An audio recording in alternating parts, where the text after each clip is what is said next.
Spoštovane gledalke in gledalci, lepo pozdravljeni v naši družbi. Mesec je naokrog in čas je za našo oddajo o zdravju z Alenko. Upam, da ste zdravi, da ste dobro preživeli teh mesec dni in da se kar se da pazite in seveda bežite pred korono, tako kot mi vsi. Alenka, lepo pozdravljeni v naši družbi. Hvala. No, to se lepo sliši. Vreme je muhasto, ne? Se to kaj opaža na vaših pacientih in na vseh nas pravzaprav? Pa meni se zdi, da je pomlad, da je vseeno več sonca kot drugega in se mi zdi krasno. Tako da se pozna to, da so ljudje boljše volje, pa mogoče celo malenkost bolj zdravi. No, pa najbrž tudi malo bolj optimistični. V minuli izjavi ste torej povedali, da se korona počasi odmika iz naših. Res je. Res je dosti manj svežih okužb. En dan je bilo celo brez sveže okužbe v ormoški občini. Tako da ja, zdaj so to čisto druge številke in je kar dosti lažje za vse. Koliko je pravzaprav pripomoglo cepljenje k temu, da smo sedaj zmanjšali te številke grozljive? Mislim, da sicer v Sloveniji še ne moremo govoriti, da vidimo glih rezultat cepljenja, ker je pri cepljenih vseeno verjetno še malo premalo ljudi. Je pa res, da smo si cepili te rizične, kritične paciente, starejše paciente in nas potem toliko več ne skrbi, če ti zbolijo, ne. Zdaj res zbolevajo bolj mladi ljudje, sploh ta seva nova sta nekako bolj, ker se hitro širita, se širita tam, kjer se dosti družijo in to so bolj mladi. Tako da pri njih seveda nas ne skrbi toliko za njihova življenja. Imajo tudi nekateri težje poteke, ampak nas pa vseeno tako ne skrbi, da bi pa umrli, ne, tako kot nas je pri starejših. Menda sva omenili v minuli oddaji, da o koroni več ne bova govorili, ampak verjamem, da še vedno ljudi to najbolj zanima. Kakorkoli bi se želeli sprenevedati, ampak vseeno je prav. Res je, ne, sploh ta cepljenja so zdaj na tapeti, ne, vsakodnevno. No, problem je torej nastal nekje okrog cepiva AstraZeneca. Kaj se torej dogaja s tem? Ja, pri cepljenju z cepivom AstraZeneca, ne, in to moramo povedati, da s tem cepivom se najobširneje cepi v celi EU, je prišlo pač pri nekaterih bolnikih, ki so bili v zadnjih 3 tednih cepljeni, do nekih neljubih dogodkov, do nekih trombotičnih zapletov. In seveda je tako, da pri vsakem bolniku, ki je cepljen, se vsaka bolezen, vsaka stvar, ki se zgodi v naslednjih mesec dnevih, smatra, kot da je posledica cepljenja, dokler se ne razišče in ne dokaže drugače. Zdaj, da bi samo cepivo vplivalo zelo na kakšno starjevanje krvi, pravzaprav podatkov zaenkrat ni, študije dokazujejo ravno nasprotno. Je pa res in najverjetneje se tudi to zgodi, da sama bolezen COVID pa dela povečano starjevanje krvi in povzroča kapi, srčni infarkt, glavnem vse, kar ima veze z starjevanjem krvi. Tako da je ena od razlag, ki je zelo verjetna, to, da so se cepili nekateri ljudje, ki niti niso vedeli še, da so pozitivni in so zboleli verjetno nekaj dni po cepljenju. In je kot zaplet okužbe verjetno prišlo do trombotičnega zapleta, ali pa tudi tako, ne, se tromboze se dogajajo v populaciji tudi tako, ne, tudi pri necepljenih in je pač to slučajno sovpadalo, ne, tako da jaz sem kar prepričana, no, da se bo ta zaustavitev cepljenja, upam, da hitro umaknila, da se bo cepilo naprej, ker sem res prepričana, da je cepivo popolnoma varno. No, kako je sedaj s temi ljudmi, ki so bili že cepljeni, recimo prvo dozo AstraZeneca so že prijeli, torej in bi sedaj v teh dneh morali prejeti še drugo? Ja, zdaj trenutno je od včeraj, ne, je cepljenje trenutno zaustavljeno. Ni taki problem, če se druga doza pri AstraZeneca malo zavleče, lahko se zavleče celo nekaj tednov.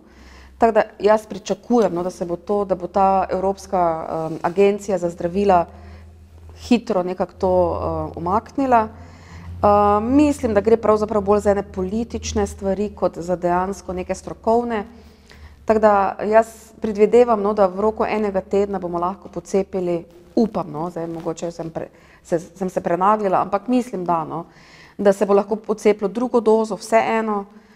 Bomo pa verjetno s prvimi dozami pač počakali, dokler te agencije in politika ne bo rekla, da lahko cepimo naprej.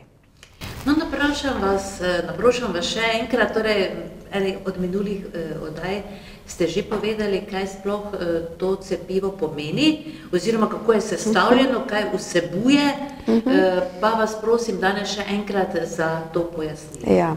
Cepivo AstraZeneca je malenkost drugačno kot cepivo Pfizerja in BioNTecha in je narejeno tako, da so dali v ovoj enega drugega virusa, enega takega ne preveč nevarnega virusa, ki ga pa naše telo vseeno ne pozna tako dobro. So dali noter tiste ene snovi iz tega virusa SARS-CoV-2 oziroma koronavirusa. Tako da so vgradili to noter v en ovoj in ta ovoj, mislim, to stvar mi dobimo v naše telo in naše telo se potem to prepozna kot tujca, se potem ta virus pride v naše celice in se tam začne producirati tista snov, ki potem pomaga pri tem, da se mi lahko upremo, da se potem koronavirus ne more vezati na telo. Ta snov se potem zapolni tiste receptorje. Zdaj, res je pomembno, da ljudje vejo, da je pravzaprav, ko je enkrat cepivo v telesu, je približno podoben ali pa enak način potem naprej, kaj se s tem dogaja. To cepivo se nikakor ne vgrajuje v naš genom, nič to ne spreminja našega genoma, on samo pride v celico na en poseben drugačen način kot tisto drugo, ampak v celici se pa dogaja vse enako naprej. To se mi zdi, to je ena skrb, ki ljudi skrbi, da se nekako vgrajuje v naš genom, pa nekako tak. Druga stvar je pa ta učinkovitost, o kateri vsi strašno dosti govorijo. Moram pa reči, da me res moti, da tudi da nihče pa prav stvari ne pojasni. Jaz vem, da sem se res malo poglobila v to in moram reči, da ima AstraZeneca narejene najbolj poštene študije o cepivu,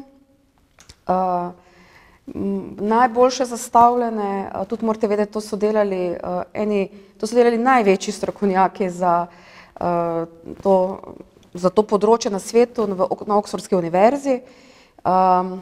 In jaz mislim, da je cepivo odlično. Poleg tega, zato ker je narejeno tako, da je v nekim drugi virus vnešeno, da ni narejeno z temi nanopartikli, kot recimo Pfizerjevo, je silno obstojno in s tem cepivom se bo lahko v svetu cepil tudi ta nerazvit svet. In jaz mislim, da je tako neupravičeno se ljudje tega cepiva bojijo. In tudi ta učinkovitost, o kateri eni govorijo, da je tako slaba, sploh ni slaba. Vedeti moramo, da s katerim koli cepivom se cepimo, mi še vedno lahko zbolimo, samo ne bomo zboleli, ne bomo rabili zdravniške pomoči, pač mogoče se bomo malo slabo počutili. Ne pomeni pa, da se bomo cepili in potem nam ne bo nič koristilo, to pa nikakor. Tako da jaz res pozivam ljudi, da se ne bojijo tega cepiva, da tudi, zdaj se vidi že, da po svetu že umikajo to mejo 65 let, ki je bila nekako narejena umetno na nek način in se z njo cepi tudi že starejši od 65 let, cepimo kronične bolnike, cepimo tiste, ki jih cepimo doma. Jaz res ne vidim zadržkov, je pa res, da je za razliko od Pfizerjevega pa BioNTechovega cepiva, je tukaj reakcija po prvi dozi. Pri tistem cepivu je po drugi, pri tem je po prvi dozi. Te reakcije so res lahko različne, od tega, da ni nič, do tega, da imaš res 24 ur ali pa mogoče celo tudi 48 včasih povišano temperaturo, slabo počutje, roka boli, bezgavke tečejo. Ampak jaz res vedno to poudarjam, bolje je reakcija burna, več protiteles v našem telesu ustvarja. Torej naše telo je bolj odreagiralo na to in bolj se bori. In vem, ko sem sama imela, pač sicer jaz sem bila cepljena s Pfizerjevim cepivom, ko sem imela to reakcijo, se mi kar zdelo, ti samo delaj z mano, kaj hočeš, bom potem boljša. Tako da res bi pozvala ljudi, da se ne bojijo, da ni nobenih zadržkov, da nekih dokazanih ni, zdaj se bo raziskalo, kaj s temi strtki, ampak jaz sem kar prepričana, da tu ne bo nekaj hujšega se izkazalo. In tudi glede na to, če gledamo, koliko ljudi je bilo cepljenih, pa zelo, zelo malo nekih dogodkov se je zgodilo. Veste, ko cepimo proti gripi, je teh dogodkov več, ne, če gledamo tako generalno, ker so pač vsaka stvar je zabeležena in jaz mislim, da lahko zaupamo cepivu. Kako pa pravzaprav funkcionira to zdravilo, ne? Če vas vprašam sedaj recimo potek, ko se nam vbrizga, torej v mišico, kako to potuje, malo laično? Laično, ja. Ko se nam to vbrizga v mišico, se to po krvi, ne, prenese, pač se vsrka v kri in potem se po krvi prenese v vse naše organe in predvsem v naš kostni mozek, tam, kjer celice zorijo, kjer se delajo tiste ene bele celice, ki so kot eni borci v našem telesu, in se nekako na en poseben način pride noter v samo celico. In potem se v celici začne producirati vedno novo ena snov. Ta snov je tista, ki potem tekmuje, recimo, ko bi mi prišli v stik ponovno s tem virusom nekje, ne, da bi ga taknili skozi usta, recimo, se te naše celice poznajo že to snov in prepoznajo to kot sovražnika in grejo v boj in ga napadajo in ga, če ste videli, virus ima take tiste ročice, ne, to so ročice, s katerimi se pripenja gor na tkiva, na druge celice, one to obložijo, ta snov to obloži in se ta virus ne more nikamor pripeti in nam ne more narediti nobene škode. Zdaj, če je učinkovitost malo manjša, ne, zdaj, če imamo kako tako bolezen, da je naš imunski sistem malo slabši, potem takrat, ko nas cepijo, mi tudi ne moremo izdelati toliko protiteles in ne moremo odreagirati tako burno, kot mogoče en mlad 20-letnik je popolnoma zdrav. In zaradi tega se lahko zgodi, da naslednjič, ko bomo pa mi v stiku s tem virusom, ne, teh snovi ne bo glih tako strašno dosti, da bi čisto vse te ročice od virusa napadle in se bo tu pa tam kakšen virus kam prijel in bo pač neke vrste bolezen, ene vrste nas sprožil, ne bo pa to tako hudo. Tako da v tem je finta vseh cepljenj. Veste, zato včasih pri enih cepljenj, kakih drugih, sploh več ne izvajamo po 75. letu, ker vemo, da je odgovor našega organizma na cepivo preslab. In tudi pri covidu je tako, ne, da določena, mislim, da zelo stari pacienti, pa ki imajo hude bolezni, vemo, da bojo stvorili malo teh protiteles. In da bo tistih naših, ki se borijo za nas v telesu, pač bolj malo, še vedno pa bojo in bojo preprečili, da bi pa res hudo zboleli. Ne. Tako da, to je, zdaj ne vem, če je bilo dovolj enostavno, ne, ampak to je v glavnem finta cepljenja in cepiva in kaj se zgodi. In zato je pomembno, da to naredimo vsi. Danes sem zdaj poslušala, ko sem se peljala sem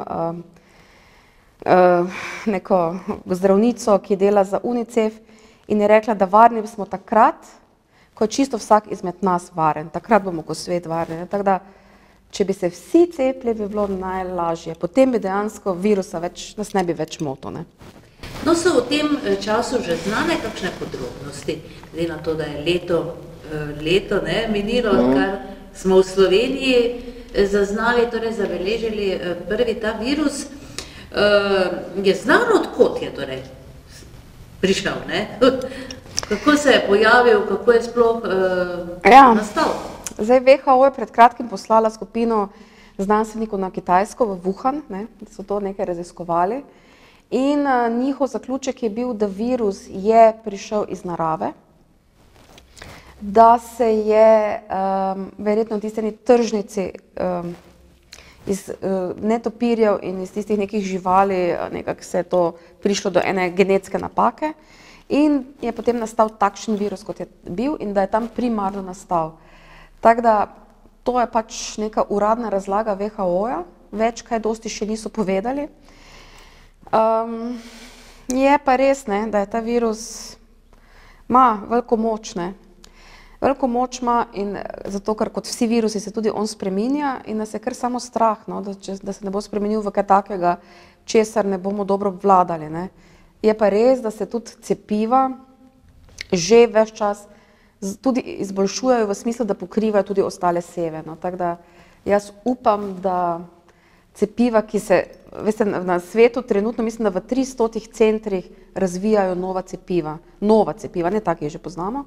Tako da jaz upam, da bo nekako za naprej to ena zgodba kot pri kakšni gripi, da bomo pač morali se cepiti vsako leto in bomo potem videli, kako bo.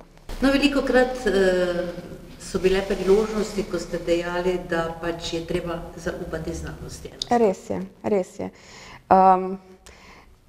Recimo, sedemo se v avion za 1000 ljudi in se peljemo 10 km nad nivojem zemlje, pa se peljemo, 10 ur v zraku, pa zaupamo tistim, ki so avion naredili, pa se ne sprašujemo, ali, se mi zdi, da pa nekak medicini pa farmaciji, mogoče še toliko bolj, se pa nekak ne zaupa, Ampak zadnjič sem brala tako lušno študijo, ko so jo na Cambridgeu med ljudmi izvedli, Recimo, vsi poznamo zdravilo nalgezin, to je en nesteroidni antireumatik, eno zdravilo proti bolečinam. Recimo, če človek en mesec jemlje nalgezin, pa to verjetno ljudje, ki poslušajo, mislim, da kar precej takšnih, ki to jemljejo, ker to je eno največ predpisovanih zdravil sploh. V enem mesecu ima več stranskih učinkov, kot jih ima recimo po cepljenju proti covidu. Ampak se o nalgezinu nihče ne vpraša nič ga to ne skrbi, seveda, ker te bolečino pokrije, si zadovoljen in je to to. Pri enem cepivu, ki pa je toliko pametnih ljudi, najpametnejših ljudi recimo, reklo, da je varno, da je v redu, da je naredilo za to, da bi ljudem pomagalo, pa tega zaupanja nekako ne moremo doseči. In se tega bojimo, recimo jemanja nalgezina pa ne. Zdaj sem dala pač kot primer, ampak je pa to res hecno. Znanosti je treba zaupati, ker znanost je tu zato, da nam pomaga. No, ljudje so na nek način zamorjeni, se vam zdi, ko prihajajo pacienti k vam v ambulanto, nerazpoloženi so, energije nimajo. Je to posledica vseh teh ukrepov ali splošnega stanja? Zakaj se torej tako? Ja, res je, Moram reči, da je Svetovna zdravstvena organizacija je pred parimi meseci rekla, da epidemiji virusa bo sledila epidemija duševnih bolezni. Pa se mi je zdelo to dobro, malo tako. Ampak dejansko vidimo zdaj vsaki dan pri nas. Seveda nekaj te utrujenosti in nasičenosti s temi ukrepi, z temi omejitvami in to je naravno. Potem je ena stvar, je tudi to, da je bil zdaj to čas, ko smo se lahko malo, kako bi rekla, zazrli vase, zazrli v odnose, ki jih imamo doma z svojimi najbližjimi in smo tu lahko prišli do različnih zaključkov. In pa še, kar je zanimivo, sam COVID, nažalost, povzroči kar nekaj duševnih, sicer so prehodnega značaja, ampak duševnih motenj. Od enih takih čisto psihotičnih faz, sem imela bolnike, ki so v času okužbe s koronavirusom postali psihotični, nikoli nobenih težav imeli, naenkrat so postali ali neki manični, ali izjemno depresivni, pri kakih starostnikih, čista demenca se je razvila v zelo kratkem času. Tako da je eno in drugo in tretje. Tako da seveda vsem nam že grejo na živce vsi ti ukrepi, vse te omejitve, ki pa so, nažalost, nismo mi, res je to včasih težko vse skupaj poslušati, ampak vedeti pa morate, da čisto povsod na svetu so ukrepi enaki. Mi nismo niti malo drugačni kot kje drugje, res je, da smo mogoče imeli šole zaprte malo daljši čas, ampak jih imamo zdaj odprte, ko jih pa zopet velika večina Evrope popolnoma zapira, ponovno, tako da se bo počasi, se bo ta čas zaprtja šol čisti zanačil po celem svetu. In ti ukrepi pač nažalost so potrebni. Potem mislim, da kar ekonomski vidik je strašno težek, če smo ekonomsko nismo varni, potem težko smo zadovoljni. Mislim pa, da največji vpliv pa ima, veste, to. Družine so zdaj bile doma cele tedne, odvadili smo se v tem tempu življenja, da smo toliko skupaj. Recimo partnerji drug z drugim. Mnogo pacientov mi pove, da pred 30 let niso bili toliko skupaj, kot so bili zdaj 3 mesece. Enako v tistem odnosu z otroki in vidimo, da je ogromno ločitev, ogromno nasilja v družini, kar je silno žalostno. Tako da ja, je prineslo kar precej nekih težav. No, pravzaprav ni to tako iz trte zvito. Vse posod, kamorkoli prideš, se pogovarjamo o koroni. Vsi te vprašajo, si prebolel korono, tako da, kot ste rekli, da morda malo preveč govorimo vsepovsod o tem, ampak to je stvar, ki oziroma zanima ljudi, vseeno ta bolezen in vse, kar se dogaja s tem vsem. Ja, veste, jaz se vseeno bolj opažam, da ljudje so silno negativistično nastrojeni in jih ne zanima toliko, ali si prebolel ali ne, ampak vedno iščejo neko slabo stvar v tem. Čisto drugače pri tistih, ki so dejansko težje prebolevali korono, pri teh moram reči, da kasneje vidim prav eno tisto hvaležnost, da so živi, tisto eno zavedanje, da je življenje minljivo, da ga je treba lepše preživeti. To je prav zanimivo pri njih, ampak vsi tisti, ki pa nismo bili bolni, še hvala Bogu, ali pa nismo bili tam, pa je polno nevere, neke jeze, ki je seveda zaradi razmer doma. Jaz vedno rečem, da vse ta jeza, vso to nezadovoljstvo vedno izvira iz tega, kar je doma za 4 stenami. Če ste vi doma, imate dobre odnose, če se lahko s partnerjem pogovarjate, če se lahko z njim o takih stvareh reči zmenite, pa se razjezite kaj, potem ne bo tistega pranja zunaj svoje hiše, tistega samega negativizma, hudobije, slabih stvari, ker tega zdaj kar precej. V končni fazi tudi s politiko je nekako tak, Vemo, da je zdaj trenutno v Sloveniji kar ena taka, povsod, se ni samo v Sloveniji, mislim, da po celem svetu, približno isti odnos do vlad, ker vlade pač morajo tiste ukrepe, ki niso všečni, izvajati. In potem seveda s tem mi nismo zadovoljni. Je pa res, da vidimo, da tudi mnoge vlade po svetu zdaj to pridno izkoriščajo, da nas ljudi delajo še bolj nezadovoljne, še bolj jezne in take malo prestrašene, ker jezni in takšni smo takrat, ko smo v bistvu prestrašeni, ko ne vemo, kaj bi, in take nas je tudi najlažje voditi, in nas pripeljati v smer, katero si pač tista vlada želi. Tako da, ja.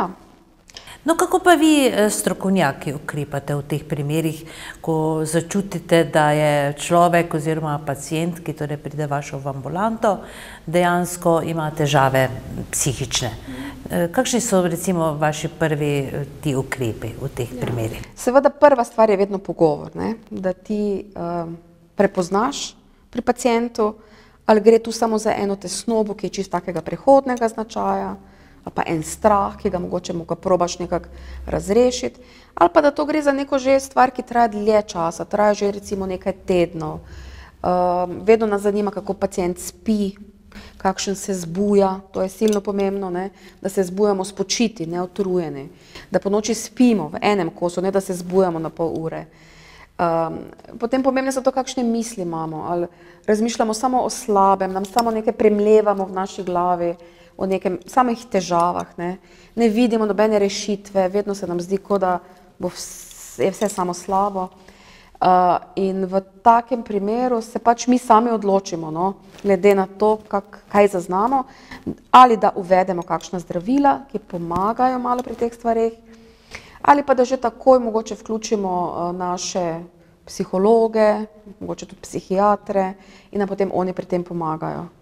Zdaj, mogoče bi res naše bolnike pozvala, naše najine gledalce, da imamo v zdravstvenem domu Ormož, imamo center za duševno zdravje, smo en taki regijski center za to, tako da ti bolniki pridejo, sicer morajo najprej do svojega osebnega zdravnika, potem jih pa napotimo tja in tam jih tako ena skupina in 2 psihiatrov in večjih psihologov, socialnih delavcev, tako celostno obravnava. In je tudi obravnava ne samo tistega, ki ima težavo, tudi njegove družine, če je potrebno. On ima lahko, in to je vse zastonj, tu nič ne stane. Tako da se mi zdi res ena taka izjemno dragocena stvar, ki nam je v silno pomoč, predvsem je pomoč bolnikom. In moram reči, da odlično delajo in so bolniki tudi silno zadovoljni. Ker, veste, glavni korak je ta, priti pa to povedati. Zato jaz vedno rečem bolnikom, ko pridejo do mene in mi eno tako stvar nekako povejo, se razkrijajo, da zdaj so že tam in zdaj niže več ne bo šlo, zdaj bo šlo samo še navzgor. Ker jaz si predstavljam, da je težko priti k nekomu in mora začeti razlagati, kakšne težave imaš, take duševne, ker je vedno en občutek nekega sramu, neke ožigosanosti od zadaj. Tako da ja, zdaj imamo res pri nas eno odlično pomagalo in res, če ima kdorkoli takšne težave, naj se kar obrne na svojega zdravnika, bo dobil pomoč. Zdravil ne predpisujete? Kakšnih pomirjeval oziroma ne vem, kaj se v tem primeru predpisuje? Pomirjevala tudi sicer tako za en krajši čas, ja, pomirjeval praviloma ne maramo preveč, ker pomirjevala in uspavala povzročajo odvisnost. In že po enem mesecu jemanja teh zdravil, če jih redno jemljemo, bomo postali odvisni in potem smo samo še zopet na slabšem, ne. Tako da danes se poslužujemo bolj drugih zdravil, tako imenovanih antidepresivov, čeprav ni to vse depresija, ampak pač ime same skupine je pa takšno. To so ena izjemno učinkovita zdravila za to tesnobo, za tiste, ki samo slabo spijo, glavno za ves miks teh težav, ne povzročajo odvisnosti, se jemljajo en čas in se potem lahko opustijo in so res varna in res dobra. Je pa včasih treba najti čas, treba najti pravo zdravilo in to včasih vzame čas, je treba zamenjati tudi kakšno, ampak se pa da. Ni pa vedno potrebno zdravilo, včasih je dovolj samo neka psihološka podpora, da nas naučijo, kako v določenih situacijah odreagirati, kako sam sebe v kakih situacijah speljati ven iz neke stiske in tako. Se mi zdi to zelo koristno. No, da se še malenko zvrneva na to nesrečno AstraZeneco, nesrečno ne pod narekovaje, ampak no, na kakšen način oziroma zakaj bi to cepivo torej povzročalo tromboze? Starjevanja, torej, ne, kaj? V vseh raziskavah, ki so do zdaj bile narejene, to nikjer ni sploh bilo, nikjer ni, tudi ni moglo imeti nekega velikega vpliva na to. Je pa res, no, da je pač nekaj ljudi umrlo, ki je bilo pač potem, ko je bilo cepljenih z AstraZeneco. Eni so umrli tudi recimo 3 tedne zatem, ne? Pa so imeli tudi druge bolezni, ki so verjetno pripeljale do tromboze. Ampak je bilo pač sovpadalo z samim cepljenjem AstraZenece in povedati pač moram, da z AstraZeneco je bilo precepljenih največ ljudi. Zato je tudi, se o tem toliko govori. Z Pfizerom in BioNTechom bistveno manj, zato je tudi teh dogodkov manj, ne. Tako da samo cepivo, pač do sedaj znanih nima vpliva na to. Ampak sam COVID pa ima izredno velik vpliv na povečanje gostote krvi, bolj taka lepljiva kri postane, no, zdaj tako čisto po domače, in takrat se pa dogajajo vsi ti dogodki, od tromboz, embolij, srčnih infarktov, možganskih kapi. Tako da tega pa je res dosti, ne, po covidu. Tako da zdaj bojo vse te pristojne agencije in vsi ti raziskovali, ali je to pa cepljenje še kaj pospešilo, ampak do zdaj nobena stvar, ki so jo že kontrolirali, se ni izkazala za resnično, da pač cepivo je bilo pač slučajno administrirano nekaj časa pred tem. Običajni laboratorijski krvni izvid oziroma preiskava pokaže gostoto krvi, ja, ne? Običajni ne. A ne? Ne. Je treba pač nekaj posebej še dati kontrolirati, ja. To pomeni, da ali pa tudi mogoče, no, na nek način pa tudi ene stvari lahko razberemo, no, ker recimo zanimivo je, da bolniki, ki prebolevajo sveži COVID, imajo en taki specifičen laboratorij, ki ga zdaj že mi poznamo. Tako da včasih samo kri pogledamo, pa rečemo, imajo povišane trombocite, pa imajo lahko visoke hemoglobine, imajo, ne, to se vidi že v tistem osnovnem laboratoriju. Ampak tako točno gostoto krvi pa merimo bolj na, pač jo lahko tudi pri nas v Ormožu zmerimo, ampak jo pač merimo na en drugačen način. Alenka, današnja vprašanja so bila malo preskakujoča, naj nam oprostijo naši gledalci, ampak verjamem, da vse to, o čem sva se pogovarjali, dejansko zanima naše gledalke in gledalce. Morda še kakšen nasvet, preden se posloviva s tem zvezi, s korono? S korono, jaz bi pač res vse najine poslušalce pozvala, ne. Pa nisem nič, ker enkrat mi je zadnjič nekdo rekel, vas verjetno plačajo, da vi to govorite, nič nisem plačana za to in daleč od tega, ampak jaz res verjamem, da cepiva bojo delovala in tako kot vsi mi, si tudi jaz želim, da bi lahko čim prej šli na kakšno potovanje, da bi lahko šli v restauracijo jesti, da bi lahko šli v trgovino nekaj kupiti kar tak, ne, brez celih cirkusov. Zato res nekako ljudi pozivam, da naj razmislijo, da naj jih ne bo strah, da naj zaupajo v znanost, v to, da je to bilo narejeno zato, da bi bilo za nas ljudi boljše in da naj se cepijo. Jaz bi kar s tem zaključila. Torej ne gre za genocid. Ne gre za genocid. Nič nam ne bojo vgradili v nas, nič. Je res samo zato, da bi nam koristilo. Alenka, hvala lepa. Znova se vidimo čez mesec dni. Upam, da bo potem še bolj optimističen najin pogovor. Danes je sicer bilo potrebno nekatere stvari pojasniti. Upam, da je prav. Hvala lepa za vse odgovore in veliko uspeha pri vašem delu. Hvala lepa. Tako, spoštovane gledalke in gledalci, s upanjem seveda, da ste slišali veliko zanimivega, se poslavljava in vam želiva veliko zdravja. Srečno do prihodnjič.